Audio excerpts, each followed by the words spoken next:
Hello there, ladies and gentlemen. If you're ready to laugh, be inspired, and witness some of Steve Harvey's most iconic moments, you're in the right place. Stick around till the end, because trust me, you won't want to miss a second of this epic Steve Harvey compilation. Now I'm in Pensacola, Florida. I got $35. He said Sunday. How the hell I'm gonna get to New York by Sunday? So now, man, I'm in the car, I'm wiped out again. The first chance I got to be on TV, and I can't even get there. Yeah, see, it was crazy because I'm a really, really bright person. I really am. I've been on TV a long time. I know how to read. Matter of fact, I read very well. And better than reading, I listen extremely well. The teleprompter said, and the new 2015 Miss Universe is, now I got an IFB in my ear. I got two names on the card. I got a third name. The lady used to work for the pageant when Donald Trump owned it, decided she didn't want to do it like that night. She put the third name on the corner of the card. But it pitched me to do a sitcom on ABC. And they went through this whole 30 minutes about pitching this sitcom, and when they got through, I said, I don't want to do that. And they went, what? No, we're gonna green light the show, Mr. Harvey, and we want you to star in it, and we'll give you a full season. I said, I don't want to do that. They said, why? I said, I don't want to work like that no more. The only sitcom I ever enjoyed was when me and Sid was on TV together. That was my best friend. We made money and we enjoyed working together. Kings of Comedy was at the same time. So we was clocking it back then, but we was having fun. So that they said, well, what do you want to do? I said, well, I've been thinking about this idea for about 12 years. And they said, what is it? I said, I want to be a judge on TV. Well, you know, it just comes down to respect. You ever been to a place that's got 0.6% crime? I met a brother today that's the head of diversity for Nike. You ever been to a place where the last car that was stolen in Dubai was 30 years ago? You ever been to Abu Dhabi where they've never had a stolen car? There are no bank robberies, there are no murders, there's no holdups. Now you can't come over there smoking no weed, be your last stick. And ain't nobody gonna jack me. So as my family started going over there 12 years ago, I guess, around 12 years ago, it was just to visit. I said, no, I respect it. But I have the sense to respect another faith. Islam is about peace and love. Islam is about respect. You ain't God. I don't know where you are, but I got an opening tomorrow night in Jacksonville, Florida at the Punchline on Bay Meadows Boulevard. If you can get there, I got 150 for you. I called Tom, I said, hey man, I'm in Pensacola. I can make it. Friday night, I went and made the $150. I was so funny. He fired the guy whose place I was taking and said, if you do a Saturday night, I'll give you another 150. Saturday morning, I called Showtime at the Apollo, asked Chuck, I said, hey man, is that thing still open for Sunday? He said, sure it is for you. I said, I'll be there Sunday. I performed Sunday night. Eastern Airlines was open then. I got a $99 ticket, flew all the way to Harlem, New York, everything I had in 2 bags. Went to the Harlem, New York, 2 o'clock in the afternoon, they said, you can't come in here till 6. I said, man, I ain't got nowhere to go. Oh, dog, you don't know, man. That moment for me was so crushing. I feel it. I don't like telling it because I feel it. So I went back to check the machine, make sure he said this Sunday. Right. I called him back, saw a great tape. If you can make it this Sunday, let me know. And when I got ready to hang up, boop, it beeped again. Now this time it didn't beep before. Said, Steve Harvey, this Tom Sober from the Comedy Caravan. I don't know where you are, but I got an opening tomorrow night in Jacksonville, Florida at the Punchline on Bay Meadows Boulevard. When I started comedy, man, I made $25 a night. $25 a night.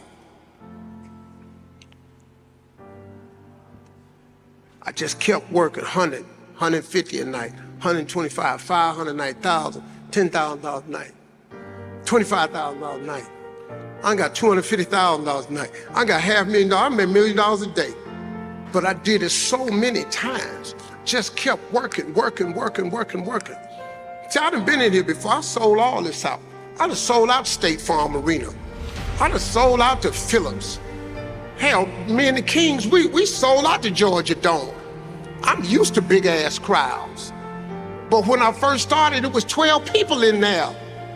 We got 44,000 people that know our name. All I do is tell jokes. The second one, obviously that was the worst one. Normally, after a really, really bad traumatic experience, you're like, I'm done with this. It ain't for me. I was. Let me tell you something, man. When I got divorced in 2005, I was living in Trump Towers in New York. Right. On 48th and 1st. Yep. I said, after that, this is what I'm finna do. I had learned about private jet travel and stuff by then. Even though I ain't had no money, I had just signed this other contract trying to get back from that 1700. I said, I'm gonna put bus schedules on my walls. I'm gonna have arrival and departure time. Right. Because I noticed, like I said, I haven't seen a whole lot of behind the scenes, but it's like you impart life lessons on the audience. That's comes from when I was homeless. I was so distraught at one point, I cut a deal with God. I said, God, if you let me make it when I get there, I'm gonna tell everybody who it was, and I'm gonna tell him about you. So whenever we go to commercial break, I try to give people that come see me, instead of a laugh, I try to give them something. Right. Just something. And I'm old enough, man, that I done a lot. I try to give them something. And at the end of the show, everybody called it church. I had this moment. Now at the end of the show, it's just all about the creator and what he's done and how you can have a relationship with him and stuff, you know. And like, I ain't know. So speaking of staying on the wall, another one of those stories about changing something that could be seen as a negative in your career that actually turned into something incredibly positive. 2015 Miss Universe, right? You said, This just won't ever go away. So you share with us the story behind it, obviously the mishap, and you read Miss Columbia, and we know that part of it. But there was another side to it, how that affected your career in a positive way. Can you talk about that? He said, Steve, this is Chuck Sutton from Showtime at the Apollo. I just saw a videotape of yours. You're extremely funny. We got an opening Sunday night. This is a Thursday. We got an opening Sunday night at Showtime at the Apollo, Harlem, New York. If you can get here, let me know. Now, this is after I done got up off this toilet. I don't care what your plan is. God plan way colder than your plan. So he didn't let the 200 acres go down. So what he was doing was setting it up that I didn't know about.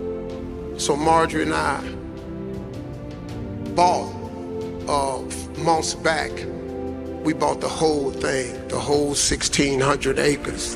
And then Chuck Sutton said, hey man, it's between you and a few other people. We're considering making you the permanent host of Amateur Night. I did that for 1 year. I was so good, they said, hey man, would you host the entire show? And I said, yeah, but I said under one condition, you had to get rid of all the warm-up acts. I'll stay out here on this stage and keep the crowd warm between acts and everything. And they let me do it.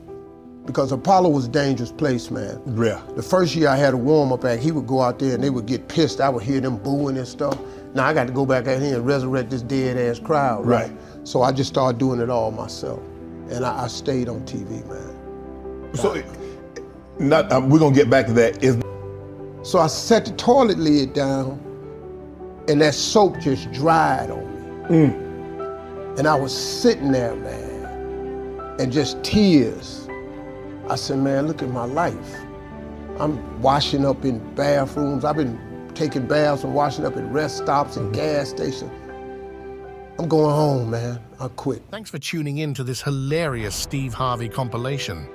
If you had as much fun as we did, don't forget to hit that subscribe button and ring that notification bell so you never miss another Steve Harvey moment. And for our loyal viewers, why not watch this video one more time? Trust us, it's worth it.